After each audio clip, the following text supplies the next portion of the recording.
Essence of a woman, Angelina Jolie removes her ovaries.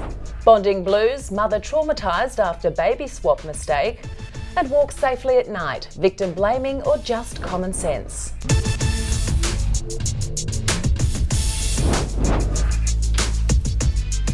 Hello and welcome to Backlash, the show where opinions matter the most and controversy is king. And with me in the studio every week is none other than Sarah Lamarquand, one of the Daily Telegraph's talented columnists, the one you love to hate. And of course she is now the editor of News Corp's very latest website, Rendezvous.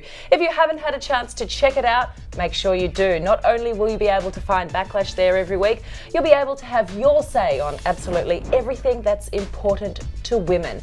It can be found in all our capital city newspapers online, or simply go to rendezvous.com.au to check it out for yourself. Also with me every week is the ever stylish and simply sensational Melissa Hoyer from news.com.au. My favourite ladies, welcome back into the studio this week. Let's get straight into our first topic. And Angelina Jolie has undergone surgery to remove her ovaries and fallopian tubes after doctors detected early signs of cancer. Experts say the surgery dramatically lowers the risk of cancer and that other women should be taking note. The Hollywood actress has previously also had a double mastectomy to eliminate the risk of breast cancer. Over her Hollywood career, she's moved from being a total sex symbol to a goddess to the world's most famous mother. She's had 3 of her own children to heartthrob Brad Pitt and adopted 3. So now that the actor turned director has had to remove what many view as the very essence of a woman, how do you think this is going to alter her image and sexuality in the eyes of the general public, Mel? I don't think it'll actually alter anything. Here's this woman who has been very sensible.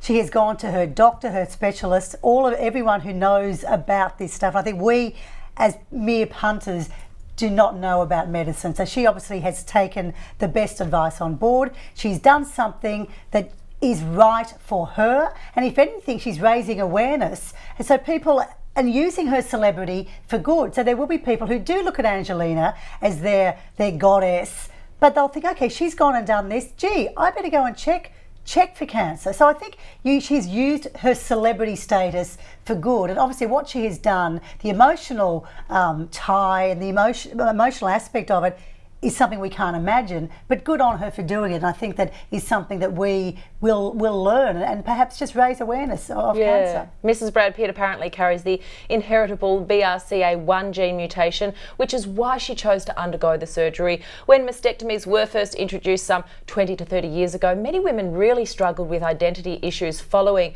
the removal of their womanly parts, so to speak. In this day and age, women don't seem to think twice about taking this type of precautionary health care though. So is this finally a sign that women have become empowered in the ownership of their bodies and self-worth, Sarah? I like to think so. I don't think it's something that any woman ever takes lightly, and as great as it is that people like Angelina Jolie are coming forward with their stories, I don't think there's such a thing as glamorising an issue like cancer, which a lot of critics of cancer education campaigns and campaigns that work to increase funding and awareness of women's cancers in particular often say, oh, well, cancer's gotten glamorous. Well, it hasn't. And if you've had first-hand experience of living with a cancer patient or sufferer like I have, you know nothing will ever glorify it. But it's so great that she has shone a light on this, just like she did when she first spoke out 2 years ago. I'd recommend anyone read the piece in full at the New York Times. It's a really powerful piece of writing, and certainly as someone that myself grew up with a mother who unfortunately died of breast cancer when I was very young, and she was diagnosed at 40. My sister and I live under that same sort of ticking time bomb, if you like, and there'd be a lot of people out there, men and women, that grow up knowing they have a family history, and it becomes a core part of who you are as a person, knowing that you're living with that. And I know for people like me, what she said has really resonated. Yeah, totally agree. All right, our next topic centres around a terrible mistake which took place in a Melbourne hospital. A newborn baby boy has spent 45 minutes with the wrong mother in a maternity ward mix-up at St Vincent's private hospital. The parents are traumatised and say the incident has affected the connection with their baby. The mother, Samantha, also says her son Levi has been unsettled for weeks and has trouble breastfeeding. Now, the family isn't even sure if their son went to another mother while the wrong baby came to them. The hospital is refusing to provide an incident report, but has offered both families gift vouchers. Well, I'm no expert, but my twins spent the first 45 minutes of their lives in the arms of doctors and nurses who worked caringly on them. Then they were placed in a humidity crib for 10 days. I didn't really get to hold them properly for a week, but that didn't stop me from bonding with my babies. So is bonding circumstantial or emotional, Mel? I'm a bit confused about this story. I mean, 45 minutes in the greater scheme of a baby's life, who I believe was healthy when it was born, so I don't think the baby was, whipped off to the ICU. I just can't understand why there is such a traumatic emotional or physical issue with having been away from the baby's mother for 45 minutes, 45 days perhaps. But I'm really finding this difficult to work out how emotionally traumatic this has been for a 45-minute little window. I mean, when I had my baby, he was taken off, for a couple of days. But I went to see him. But in a 45-minute window, in that time, he could have been anywhere. But I'm sure it didn't scar him or me for life. Yes, well, giving birth can be, of course, a physically and emotionally traumatic experience. One of the best experiences we can have, though, of course. From unsuspecting complications to postnatal depression, real issues affect real women every day. So should the hospital have maybe done a little more than simply offer gift vouchers, Sarah?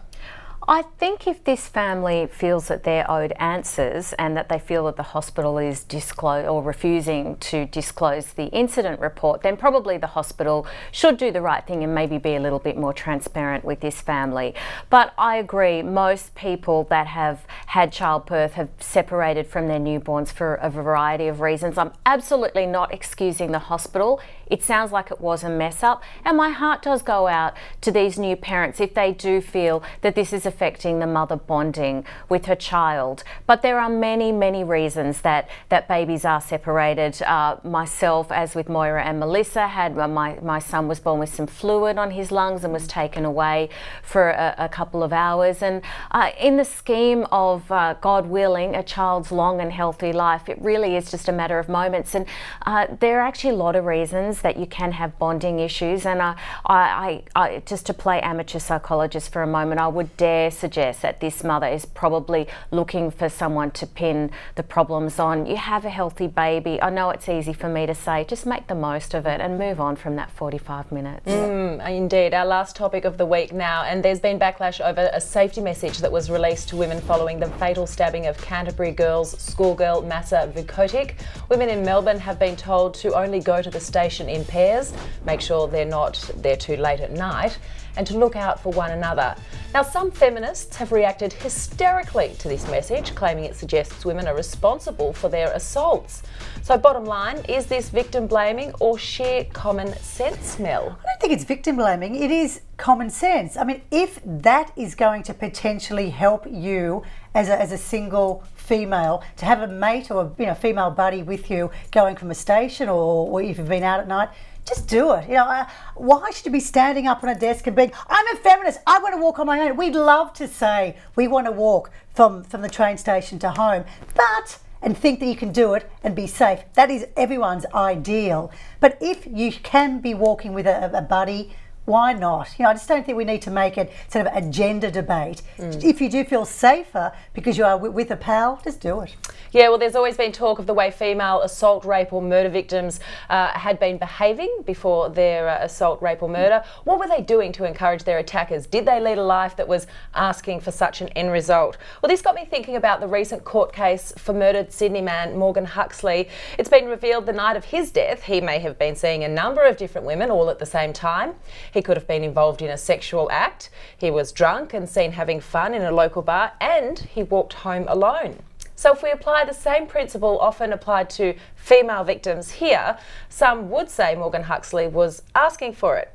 I highly doubt it, but as far as I know, though, no one is yet to bring that up, Sarah. It's a very good point. There is a little bit of a gender double standard at play here. Absolutely, of course he wasn't asking for it, and the police rightfully channeled their resources into bringing his murderer to trial, and of course he was recently convicted, and hopefully that will bring some closure to Morgan Huxley's friends and families. But I absolutely agree. Why can't we have both of these discussions? Why can't we have common common sense, but also rightfully put the blame where it belongs, which is with the perpetrators of violent crimes. I think when authorities speak out to any of us, male or female, and say, look, there's been some incidents here, take some precautions. I don't think, and I say this as a feminist, I think it's okay to have those conversations without in any way suggesting that the victim was to blame. There's a great piece on Rendezvous by Susie O'Brien who also says, I am a feminist, and I also think you should be able to have these conversations.